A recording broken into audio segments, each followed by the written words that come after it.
নমস্কার বন্ধুরা, আমি প্রিয়াঙ্কা। নতুন একটি দিনের শুরুতে নতুন একটি ব্লগে সকলকে জানাই অনেক অনেক ভালোবাসা। যে যেখান থেকেই আমার এই ভিডিওটি দেখছো, সকলের যেন আজকের দিনটি খুব ভালো যায় প্রভুর কৃপায়। আজকে সকালটা শুরু করেছি ঠাকুর ঘর থেকে। প্রথমে ঠাকুরের বাসনগুলো মেজে নিলাম। এগুলো গতকালের প্রসাদী বাসন, সন্ধেবেলার। গতকাল সন্ধেবেলায় সন্ধে দেওয়ার পর আমার আর ঠাকুরের বাসনগুলো পরিষ্কার করে রাখা হয়নি। সাধারণত আমি করেই রাখি, কিন্তু কেন যে হলো না বুঝতে পারলাম না। আর কি বলতো, ওই ভিজে বাসনে না ভোগ নিবেদন করতে কেমন যেন লাগে।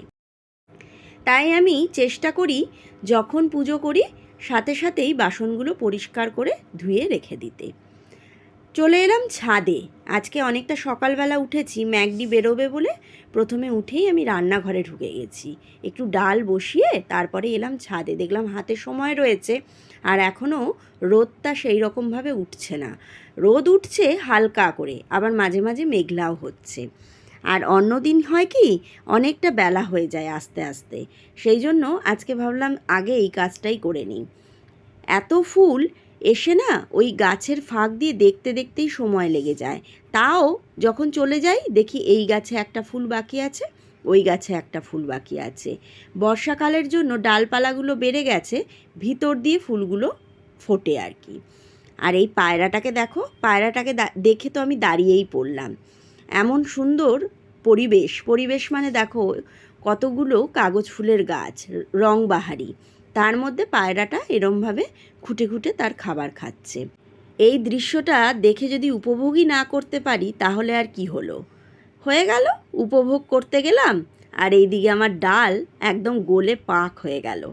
এবার আমি কাটছি ঘরে এসে আমড়া। ম্যাগডি ঘরেই ছিল, বসে চা খাচ্ছিল। ওকে যদি বলে যেতাম তাহলে ও ডালটা প্রেশারটা বন্ধ করে দিত। ও বুঝতে পারেনি, আর এসে দেখছি একদম সেই পুরো পাক হয়ে প্রেশারের সিটিটা দিয়ে বেরোচ্ছে। আমি কি করব, ওই প্রেশারের মধ্যে আমড়াটাকে এখন আর দেবো না, আমড়াটাকে আলাদা করে দেবো। তাহলে যেটা হবে, তোমার আর গলবে না ডালটা।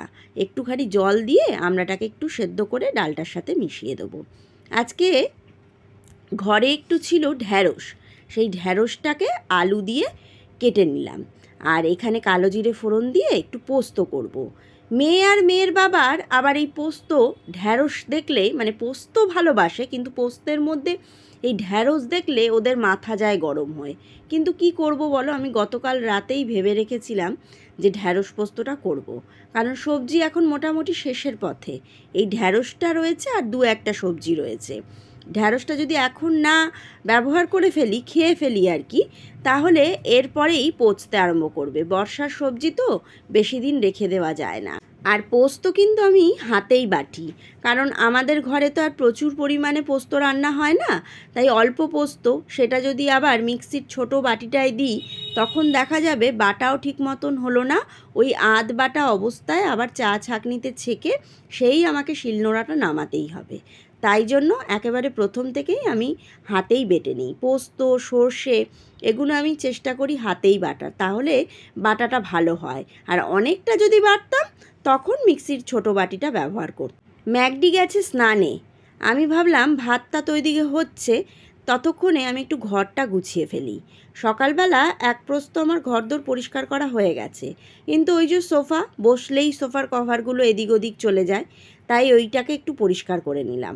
পরিষ্কার মানে ঠিকঠাক করে নিলাম। পোস্তটা ততক্ষণে হয়ে গেছে, ডালটাও ফোড়ন দিয়ে নিলাম। আমার রান্না মোটামুটি হয়ে গেছে, কিন্তু ঘটনাটা কি হলো সেটা হচ্ছে একটা কাণ্ড। সে হয়েছে, ভাতটা হয়নি। ভাতটা আমি একটু আগেই প্রেশারটা বন্ধ করে দিয়েছিলাম, এবার রেখে দিয়েছি, আমি জানি ভাপে ভাপে হয়ে যায়। যেই না এখন খুললাম, দেখছি ভাতটা বেশ শক্ত। আর মেয়ের বাবা দুজনেই ভাতটা খায় একটু নরম। এবার গ্যাসটা, ওই প্রেশারটা খুলতে গেছিলাম, ফ্যানটা গ্যাসের ওভেনের মধ্যে পড়ে গেছে, গ্যাসটাও আর জ্বললো না।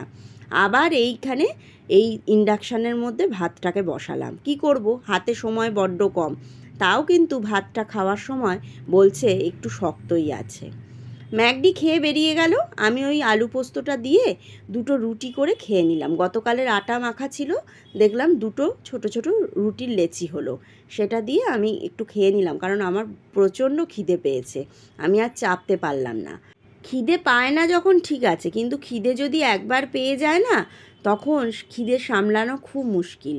তাই কি করব, রুটিটা কি দিয়ে খাবো, তাই পোস্তটা দিয়ে খেয়ে নিলাম। আর এই দেখো ভূত দেখতে পেয়েছো? দেখো আমি এখন এডিট করার সময় আবার ভূতকে দেখতে পেলাম। ভূত এখানে এসে ক্যামেরার সামনে হাত নাড়ছে। রান্না তো হয়ে গেছে, এবার রান্নাঘর পরিষ্কারের ব্যাপার।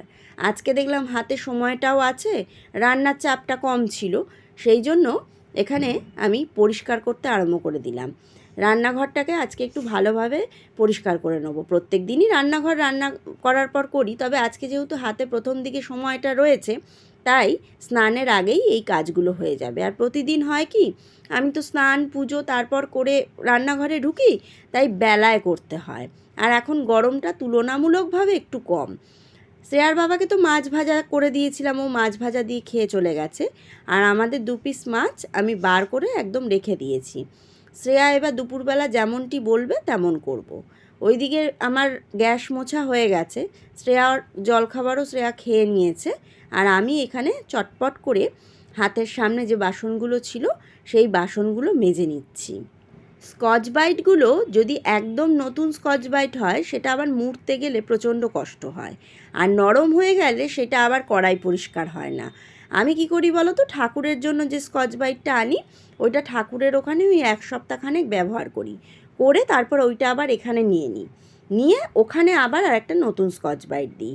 কি করব, না হলে না ওই নরম যদি একটু না হয়, স্কচ ব্রাইট ব্যবহার করতে খুব অসুবিধা।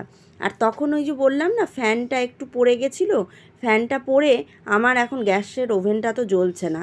আমি কিন্তু ওইটা নিয়ে খুব চিন্তায় আছি, কারণ ওভেন যদি না জ্বলে, যাকে সার্ভিসিংয়ের জন্য ডাকবো সে আবার আজকে যদি ডাকি, মোটামুটি 1 মাস পরে সে এসে হাজির হবে। সেইটা নিয়েই আমার চিন্তার বিষয় এখন। তবে হতে পারে একটু দুপুরের দিকে জ্বালিয়ে দেখব। এখন তো সদ্য হয়েছে, ভিজে রয়েছে বলে নাও জ্বলতে পারে। আমার সব কাজ হয়ে গেছে, স্নানও করে নিয়েছি। এবার আমি করব পুজো। আজকে যেন বেশ সকাল সকাল উঠে অনেকটা কাজ আগে হয়ে গেছে, তো রান্নার কাজটা হয়ে গেছে, আমার টেনশন নেই। আমি এখন শান্তি মতন পুজো করতে পারবো। আর পুজো দিতে না আমার ঘড়ি দেখতে একদম ভালো লাগে না, কিন্তু কি করব, ঘড়ি তো দেখতেই হয়। আর আমার না হাত পা প্রচণ্ড ড্রাই হয়ে যায় জানো, একটু ক্রিম মাখতেই হয়। বডি লোশনটা গেছে শেষ হয়ে। ম্যাকডি বলল ব্লিঙ্কিটে অর্ডার করে দাও, কিন্তু ওই ব্লিঙ্কিটে করব বলে আর অর্ডার করা হয় না। আর একটা জিনিস তো অর্ডার করা হয় না, করতে গেলে এখন মোটামুটি 3-4টে জিনিস অর্ডার করলে তবে আসবে। তাই দেখি সময় করে দেবো। ফুল আজকে প্রচুর ফুটেছে, বলছি না এই কদিন ধরে প্রচুর ফুল ফুটছে। তবে আজকে জবা ফুলের পরিমাণটা অনেক বেশি। রক্ত জবা, সাদা জবা, সাদা মানে হলুদ জবা, লাল এমনি জবা, পঞ্চমুখী জবা, আর বেলপাতা, তুলসী পাতা, শুধু দুব্বা ঘাসটাই নেই। ওইটা হলেই একদম 16 কলা পূর্ণ হয়ে যায়।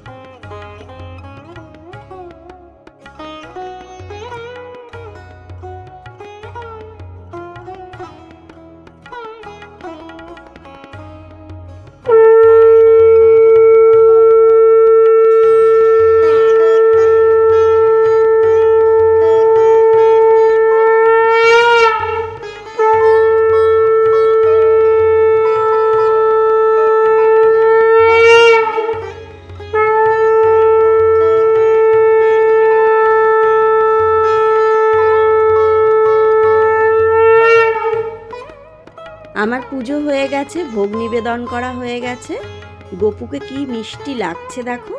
আর সিংহাসন আজকে ফুলে ফুলে একদম ভরে আছে। পুজোর পরে যে কাজটা করে রাখি, সে কাজটা হলো এই যে ঠাকুরের বাসন ধুয়ে মুছে একদম পরিষ্কার করে রেখে দেওয়া। এখন রোদটাও আছে, জলটা একদম ঝরে যাবে। তারপরে এখন তো আর এই ঘরে কেউ আসার নেই, একদম পুরো জানালা লাগিয়ে পর্দাগুলোকে টেনে দিলাম। তারপরে সোজা চলে এলাম রান্নাঘরে। ওই যে সকালবেলা 2 পিস মাছ আমার আর শ্রেয়ার জন্য বার করে রেখেছিলাম, সেটা তো কিছু করা হয়নি।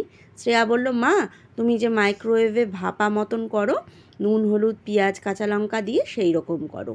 তাই পেঁয়াজ কাঁচা লঙ্কা টমেটো ধনে পাতা একটু কেটে নিলাম, কিচ্ছু নয় কিন্তু, হলুদ তেল নুন আর একটু চিনি দিয়েছি 2-4 দানা, দিয়ে 5 মিনিট দিয়ে দিলাম।